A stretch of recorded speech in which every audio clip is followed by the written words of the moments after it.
Well, as you can see in this particular shot, I mean, the addition starts here in the front, goes all the way past the garages over here, and this whole section that you are now seeing, if you can take a panning shot of that, that whole area is the game room. This is going to be a fantastic place to hang out and have fun and relax in your home.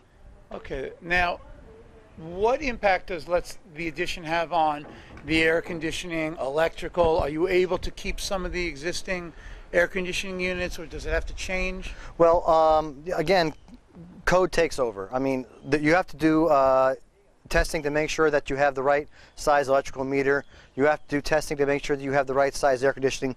Obviously, when you're adding square footage, you're going to be adding load to the electrical calculations. You're going to be adding air conditioning. So the answer to your question is yes, many of the same components could stay, and we just add to it from that point. Okay, I understand. Have there, on this specific job, you know, they say sometimes when you're remodeling, you know, surprises come up. Have there been anything that maybe you couldn't foresee, but they came up as an example of, you know, something that everybody at home could maybe ask their contractor? Hopefully it's you. Well, hopefully. Yeah. Well, honestly, in this particular case, thus far, I will say we have not had any surprises. Not to say we don't have surprises. What in are most cases. common surprises, typically? Well, you know, I mean, some of them since you're so experienced, sure, you kind of look out for them. But what would be a common surprise that people? Well, you know, there's kind of a real misnomer, if you will, when you're remodeling a home. My clients think they've done a great job. Here, Gary, here are your plans. Here are the plans of my existing home. That should help you a lot in the remodel. And it does. But the truth of the matter is, many of these homes in South Florida were not built according to the plans that they give me. So when we think there's a bearing wall or a non-bearing wall or some type of structure behind the sheetrock, which is what you see, doesn't mean there is, just because the plan says it is. Why is that? I mean, how could the house be built not to the plans that? Well, you know what, honestly, the only answer I can give you is that architects, you know, in general, they have a design in mind. They know what they want the house to look like. They conceptually figure out how things should go together. But in the real world, things don't always go together that way. Don't be misled by how did they do that show where they build a house in 24 hours. You can't do that? Well, you know, anything can be done. So that's the reason. I mean, many times the homes are not quite built the way the plan shows. Okay, that's a good point. So now at this stage, you had said that. When do you think this project will be completed?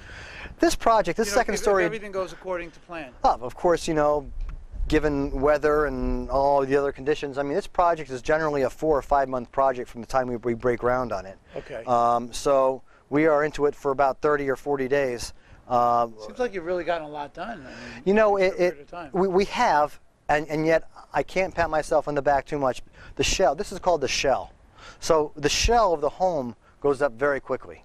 Once we start to build the inside, and all the wiring and all the different intricacies that go into the home, that's when the job may appear to be slowing down. So the shell goes up quickly, but it does look like we've got a lot done in a short time.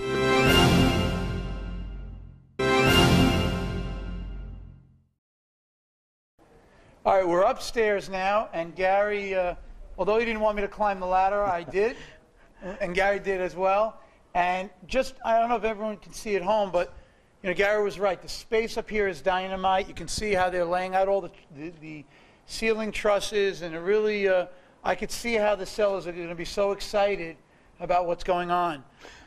Well, you know, again, it's much larger than it appears from downstairs, and you know, we've kept the ceiling heights above 9 feet, which gives a nice spacious feeling. So we look forward to finishing it. I know our client does, our homeowner does. And hopefully he'll invite me over to enjoy it as well. That'd be great. Yeah. So I just want to, just in wrapping up, I just think, you know, I want to thank Gary, and I want to thank his father for getting him in the business, because he wouldn't be here if it wasn't for his father. But, you know, National Home Building and Remodeling, you know, they've been in the business for over 30 years. And I think Gary had a lot of great insight as to, you know, what's involved in the whole process of remodeling. And kind of makes me, it reminds me of when I actually built my own home. And, you know, it's a really exciting time. So If you have any questions, feel free to call Gary or tune into one of our next shows. But for now, I'm Elliot Koolik, and thanks for tuning into Real Estate Today.